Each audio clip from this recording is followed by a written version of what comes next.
Viajamos até Los Angeles, nos Estados Unidos, e passamos 2 dias mergulhados na nova arquitetura da AMD, os AMD Zen 5. Foram papos super longos e detalhados em várias sessões em que a AMD nos apresentou todos os detalhes sobre sua nova geração de produtos. Podemos ver quais são as novas tecnologias, quais são os novos recursos, as mudanças de performance e até mesmo um pouquinho de overclock extremo, para a gente ver como esse novo silício vai se comportar. Foi tanta coisa que eu meio que perdi o controle desse vídeo, então é por isso que nós vamos separar ele em 2 partes. E a primeira parte, que a gente vai falar aqui nesse vídeo aqui, é o que muitos dos entusiastas do Adrenaline estão de olho, que é arquiteturas em 5 para desktops. Vamos dar uma olhada em que muda nos Ryzen série 9000.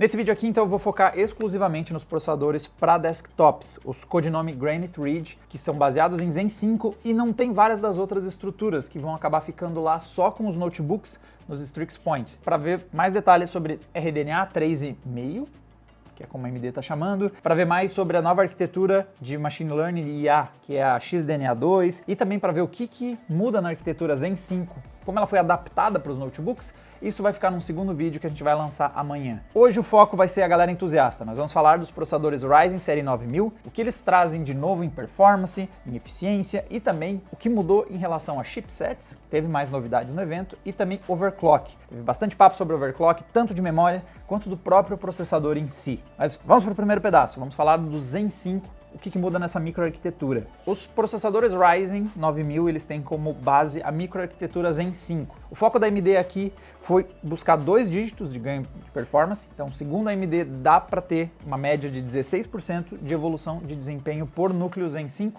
quando comparado com os núcleos Zen 4. A mudança mais relevante é, com certeza, o aumento de IPC. Os Zen 5 vão ser capazes de entregar mais trabalho por ciclo. Esse é o tipo de evolução que é a mais relevante que você pode ter num processador. Isso quer dizer que, se você der a mesma energia e a mesma frequência, ele vai entregar mais trabalho, ou se você está procurando um processador mais frio e mais eficiente, você também vai conseguir entregar o mesmo trabalho que a geração anterior, mas gastando menos energia e aquecendo menos. O foco da AMD foi tornar toda a estrutura do Zen 5 mais robusta. Então, eles aumentaram as capacidades em todas as etapas, seja ali no prefetch, quando você está começando a alimentar as instruções, seja no decode, seja ali na parte do processamento em si, ou seja até na parte de alimentação da memória. Então, teve uma evolução nas estruturas de cache de nível 1 e de nível 2, principalmente em largura de banda, mas também a AMD otimizou muitos acessos à memória. Então o objetivo dela, ao máximo, os núcleos estejam alimentados com toda a informação que eles precisam, sem ter que acessar a memória. Isso reduz o consumo de energia, você tem menos acesso às memórias, você tem um uso mais eficiente da largura de banda, também foi ampliada, então o objetivo é fazer menos acessos, mas quando faz esses acessos, a largura de banda disponível é maior. Então tem um equilíbrio bastante forte nessas estruturas, porque foi aumentado toda a parte ali de processamento, mas ao mesmo tempo a AMD precisava alimentar com dados tudo isso. Então precisou também ampliar a capacidade de caches de nível 1, nível 2 e largura de banda. Então o resultado final é que quando a AMD faz o levantamento do que torna o Zen 5 mais eficiente que o Zen 4, há um certo equilíbrio em cada um desses fatores. Então nós temos mais eficiência na parte de execução, nós temos mais eficiência na largura de banda dos dados, decode e operações também foram evoluídas, e até a parte do Fetch e Branch Predict, que é essa parte inicial em que você está alimentando os núcleos com o que eles vão precisar decodificar, o que eles vão efetivamente processar, até isso também foi evoluído para, como um todo, o processador entregar mais desempenho. E é essas evoluções que fazem ele entregar um IPC mais alto que as gerações anteriores Zen. Agora falando um pouquinho dos próprios AMD Ryzen 9000 em si. Os modelos já tinham sido apresentados, então quem assistiu nosso vídeo sobre isso na Computex 2024 já sabe que os modelos anunciados em geral não são tão diferentes da linha Ryzen 7000. Então, por exemplo, o Ryzen 5 9600X vai trazer 6 núcleos e 12 threads, como era seu antecessor. Os Ryzen 7 vão trazer 8 núcleos, e enquanto que a linha Ryzen 9 vai ter processadores com 12 núcleos e 16 núcleos. Então, nessas configurações, a AMD não modificou comparado com seus antecessores. A principal evolução que a gente vai ver entre os Ryzen 7000 para os Ryzen 9000 vai ser o aumento de performance em cada um desses núcleos. O aumento de PC deles é o que vai impactar na performance final. Mas uma coisa que foi bem interessante de ver foi um retrocesso. É que a linha Ryzen 7000, ela esquenta muito comparado com as linhas antecessoras. A gente já comentou isso nas nossas análises, a gente já elogiou muito a eficiência do modo AMD Eco, está presente na linha Ryzen 7000. Parte desse problema é que os TDPs haviam subido na série 7000. Então, enquanto que boa parte dos processadores da linha Ryzen 5000 operavam ali no TDP dos 65 watts, muitos processadores da linha Ryzen 7000, que incluía até às vezes alguns processadores Ryzen 9, esses caras, e mesmo Ryzen 7 e Ryzen 5 estavam operando em valores mais altos, acima dos 100 watts de dissipação de calor. Então, toda a linha vai receber um retrocesso, uma redução no TDP, o que é bom. Afinal de contas, quanto mais baixo o TDP, menos esquenta o chip. Com exceção do Ryzen 9 9950X. O modelo topo de linha de 16 núcleos, ele ainda vai operar com TDP de 170 watts, mas o Ryzen 9 9900X, por exemplo, vai reduzir dos 170 watts para os 120 watts, enquanto que os Ryzen 7 e Ryzen 5 vão voltar para o patamar dos 65 watts. Segundo a AMD, o que tornou isso possível foi, primeiro, uma melhora na curva de frequências, de tensões, eles reajustaram essa curva para dissipar menos calor. Nos desktops também foi melhorado os materiais de dissipação de calor, os Ryzen 9000 vão dissipar de forma mais eficiente o calor deles, e o resultado dessas duas coisas juntas nós temos em torno de 7 graus a menos de aquecimento quando a gente compara um Ryzen 5 em um determinado TDP versus um Ryzen 4 operando no mesmo TDP que ele. Então, mesmo que a gente colocasse os processadores no mesmo TDP, eles já iam esquentar menos, mas também houve uma redução no TDP em si. A expectativa é que a gente veja uma redução perceptível no aquecimento, pelo menos olhando os números aqui, e quem sabe a gente até escape daquela obrigatoriedade que aconteceu nos Ryzen 7000, que você precisava de um liquid cooling mesmo para um Ryzen 5 7600X. Até mesmo esse modelo, 6 núcleos e 12 threads, às vezes ele sofria um pouquinho em um air cooler que não fosse muito eficiente, e você acabava tendo, por recomendação até da própria AMD, que usar um liquid cooling de 240 mm já num Ryzen 5. Vamos ver nos testes como é que esses processadores vão sair, mas eu espero que volte aí para a mesa a opção de você usar um air cooler intermediário já resolver esses chips, especialmente caras como o Ryzen 5 9600X. Apesar dessa redução no aquecimento e evolução na curva, né, de operação desses processadores, a AMD afirma que ainda vai estar disponível um modo AMD Eco. Então, se você quiser operar os Ryzen 9000 com um balanço de eficiência e performance mais voltado para eficiência, também vai estar disponível ali uma opção em que você vai baixar ainda mais o aquecimento e vai perder um pouco de performance, mas se for como aconteceu na série Ryzen 7000, a gente tinha uma redução de performance pequena comparada com um aumento sensível da eficiência daqueles processadores. Sem tantas novidades dos produtos em si, a única novidade foi que a AMD cravou uma data. Na Computex ela tinha dito que ia ser em julho o lançamento desses processadores. No evento em Los Angeles eles cravaram que vai ser no último dia possível de julho. Então 31 de julho, ainda cumprindo a promessa, é julho, apesar de ser as últimas 24 horas, mas é o lançamento desses produtos. Chegam no final de julho, dia 31, vamos ver se a gente consegue ter um teste, espero que chegue uma unidade aí para a gente testar, mas quando a gente tiver a chance, o quanto antes, nós vamos testar esses processadores para mostrar a performance para vocês.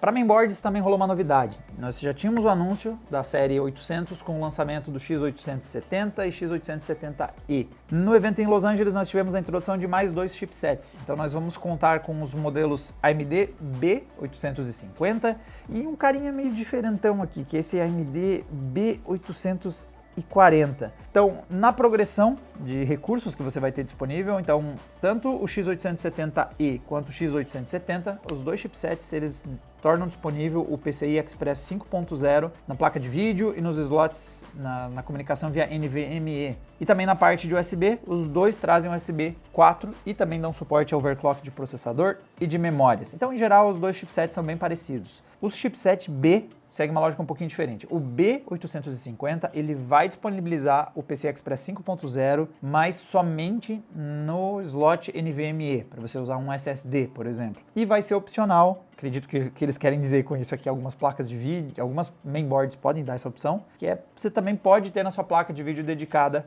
o PCI Express 5.0 em modelos de mainboard B850. Mas em geral os gráficos vão estar limitados ao PCI Express 4.0.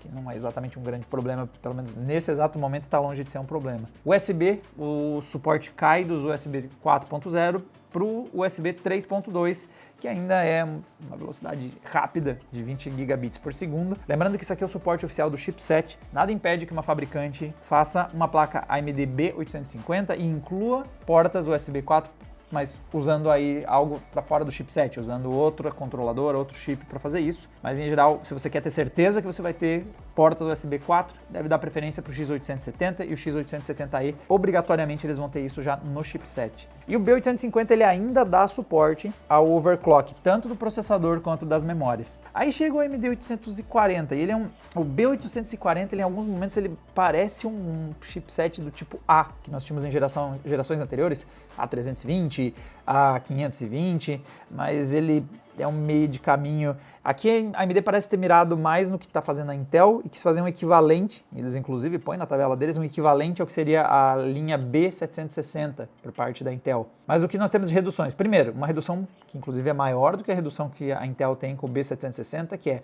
o suporte ao PCI Express 3.0. Então nós temos um retrocesso grande aí na parte do suporte oficial ao PCI. Esse suporte ao PCI Gen 3.0 ele é um pouquinho complicado porque nós já temos muitas placas de vídeo que já migraram para a quarta geração do PCI Express. Algumas já podem ser impactadas principalmente pela quantidade de canais, né? Nós temos algumas placas de vídeo que tem só, por exemplo, 4 canais, como a 6500 XT. Nessas eu realmente prefiro que você use, para ter tranquilidade que não vai ter nenhum gargalo, você use uma placa com suporte ao PCI 4.0 para evitar qualquer gargalo. Não vai inviabilizar o uso de uma placa de vídeo. Dá para montar um PC custo-benefício potencialmente com essa mainboard, mas fique de olho nessa restrição. O USB tem suporte a 3.2, mas não a 20 gigabits por segundo, então é um USB 3.2 Gen 1 operando em 10 gigabits por segundo.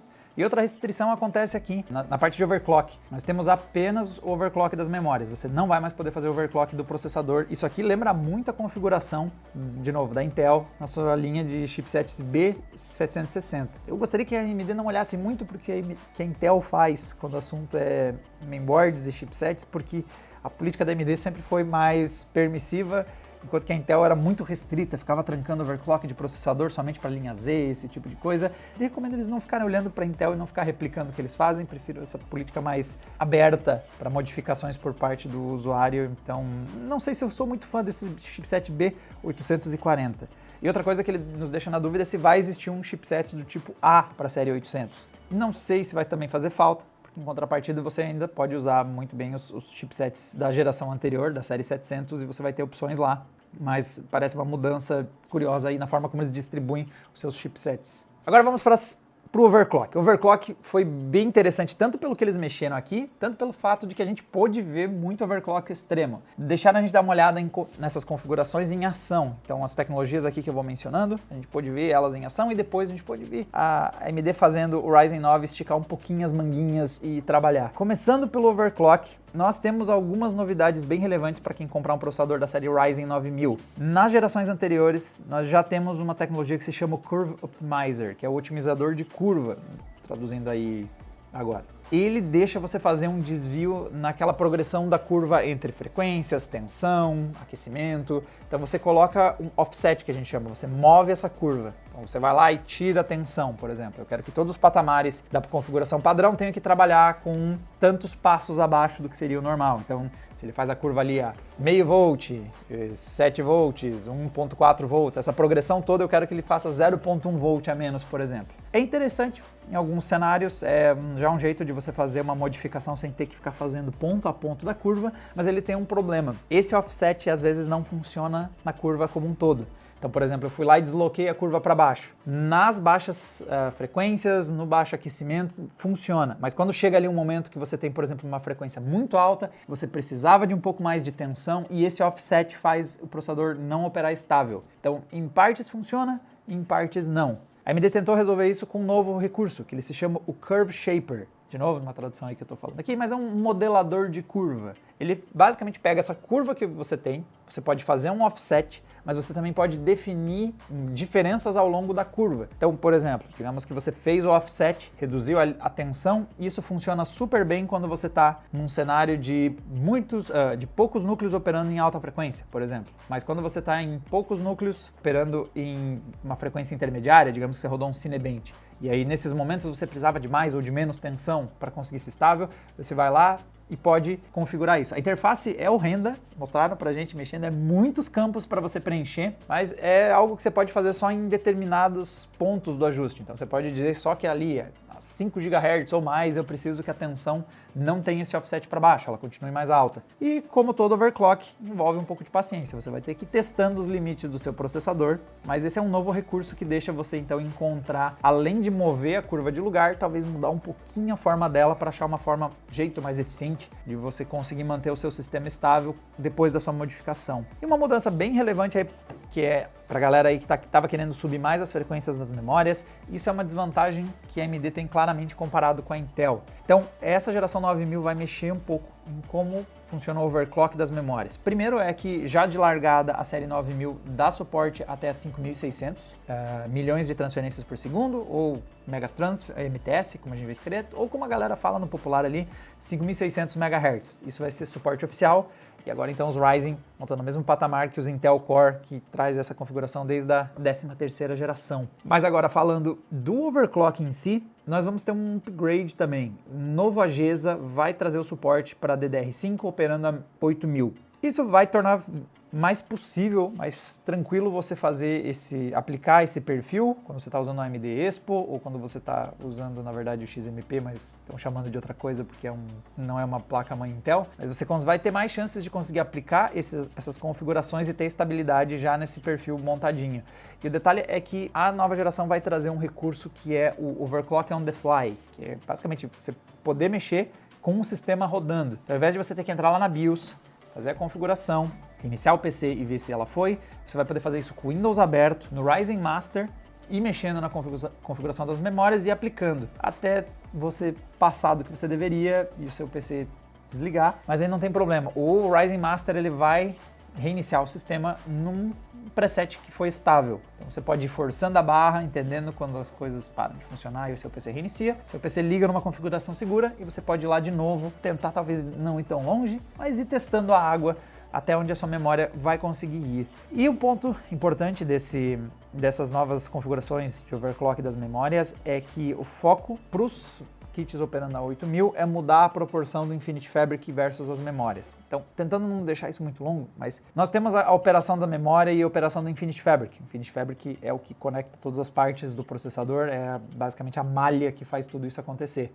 Essa malha tem uma frequência de operação e você, ao máximo, deve deixar ela semelhante à da memória RAM. Se você chega a uma frequência muito alta, você às vezes tem que trocar essa proporção. Então, para cada 2 ciclos que a memória RAM faz, o Infinity Fabric faz somente 1. Isso adiciona latência na comunicação entre esses dois componentes. O que a AMD está trazendo agora com essa nova geração é, a partir dos 8000, você trabalhar na proporção 2:1. Então, as memórias estão a 8000, que quer dizer, na verdade, que elas estão a 4000 MHz, sendo mais preciso. Então, suas memórias de 8000 megatransfer segundo estão operando a 4000. O seu Infinity Fabric vai estar trabalhando a metade disso, vai estar trabalhando a 2000. E essa configuração já começar a trazer ganhos de performance. No passado, o que acontecia muito, nas gerações anteriores Ryzen, é que você tinha um sweet spot, um ponto ótimo de configuração, colocando as suas memórias a 6000, talvez no máximo 6400, e mantendo essa proporção 1:1, se o seu sistema conseguir e ficar estável. Depois disso, você tinha uma queda muito perceptível de performance ao trocar para a proporção 2:1, né? 2 ciclos de memória das memórias versus um ciclo do Infinity Fabric. A ideia aqui é realmente possibilitar memórias rápidas o bastante para que mesmo que você troque de proporção e caia, né, do 2:1, ali pelos 8000 megatransfer segundo você volte a ter ganhos de performance e passe a valer a pena você fazer essas memórias operando super rápido. Esse é um detalhe também bem importante para quem for arriscar kits de memória de alta velocidade, é que essa casa entre os 6000 até os 8000 tem uma janela ali que você pode ter dificuldades de ganhar performance nesse balanço entre subir mais a frequência ou manter a proporção 1:1 entre as memórias e o Infinity Fabric. Esse é um daqueles momentos em que você tem que ir testando e ver como os seus kits, seu processador, a sua mainboard e as suas memórias interagem. E agora que esse papo ficou bem overclocker e bem cheio de detalhezinhos, vem uma parte que foi muito maneira, que foi assistir uma demonstração de overclock. A AMD costuma, no lançamento das novas arquiteturas, pôr a sua equipe de overclockers para brincar um pouquinho com os chips e mostrar pra gente como eles operam. Então, eu tô falando de coisas como colocar o processador operando a menos 130 graus e rodar ao mais rápido que eles conseguem testes como Cinebench, como o W Prime, e deu para ver algumas coisas interessantes. Talvez o melhor momento na apresentação deles foi bater o recorde do Cinebench de 16 núcleos. Ele atualmente é de um Ryzen 9 7950X e ele entregou 50.843 pontos. Isso foi alcançado com um overclock de 6.7 GHz em todos os núcleos. Então, obviamente, quem fez esse valor estava trabalhando com o resfriamento líquido com nitrogênio e conseguiu empurrar todos os 16 núcleos a 6.7 GHz. A AMD diz que não está com o objetivo de fazer o score mais alto, eles gostam de fazer esses overclocks mais para instigar a comunidade para ter um ponto de partida e overclockers partirem dali para recordes maiores, mas para demonstrar a eficiência maior da série 9000, eles pegaram o Ryzen 9 9950X, a versão de 16 núcleos da série 9000, e fizeram overclock em nitrogênio líquido a 5.9. Então perceba que o recorde atual é a 6.7 GHz. Eles pegaram o 9950X operando a 5.9 e isso já tornou possível eles cravarem 51.340 pontos. Ou seja, poucos por cento acima, mas já um valor acima do que havia sido alcançado pelo seu antecessor, tendo que operar com uma frequência sensivelmente mais alta. Isso, de novo, é uma demonstração de como os processadores Zen 5 são mais eficientes. Eles, em menos ciclos, estão entregando mais trabalho, pelo menos até o processador congelar. Teve jogada ali de nitrogênio líquido que caiu dos 130 graus, caiu um pouquinho menos, né, menos 130 graus, né, caiu abaixo dos menos 130 graus e aí o sistema crashou. O que é sempre interessante de ver o secador de cabelo entrando em ação para ter que esquentar, afinal, para dar boot no sistema de novo, você precisa descongelar o processador. E fica o detalhe para o secador de cabelo mais fofinho do mundo overclocker que foi usado para isso. Bom, galera, isso aqui foi então a nossa volta sobre as principais mudanças dos processadores AMD Ryzen 9000. Vocês devem ter notado que eu não falei nada de gráficos integrados, os gráficos RDNA 3,5 ou 3,5, esqueci de perguntar como eles preferem chamar. E também não falei nada sobre a NPU, baseada ali na nova arquitetura XDNA de segunda geração. Tudo isso eu vou deixar para falar no vídeo sobre o Strix Point, que é a arquitetura Zen 5 para notebooks. Galera de desktop não precisa de uma NPU, vocês têm uma placa de vídeo que entrega muito mais tops, muito mais performance que uma NPU e não estão muito preocupados com quanta energia ela gasta. E gráficos integrados, eles estão presentes na série Ryzen 9000, mas de novo, vocês provavelmente têm uma placa de vídeo dedicada, então gráfico só para dar vídeo, nada muito impressionante. Então estou deslocando tudo isso para o vídeo sobre Strix Point, porque esse vídeo sozinho já ficou grande, então eu perdi um pouco o controle da minha vida. Então, para não perder esses nossos detalhes sobre as arquiteturas AMD nos Strix Point, RDNA 3.5, XDNA de segunda geração, assina o canal, amanhã sai o nosso vídeo detalhando a próxima geração de produtos da AMD, com foco principalmente em modelos ultra finos. E acredite, rolou algumas coisas bem impressionantes, alguns dos modelos mais finos que a gente já viu rodando games em configurações bem bacaninhas, considerando a espessura e o consumo de energia que estava disponível naqueles notebooks. A gente se vê numa próxima. Tchau, tchau!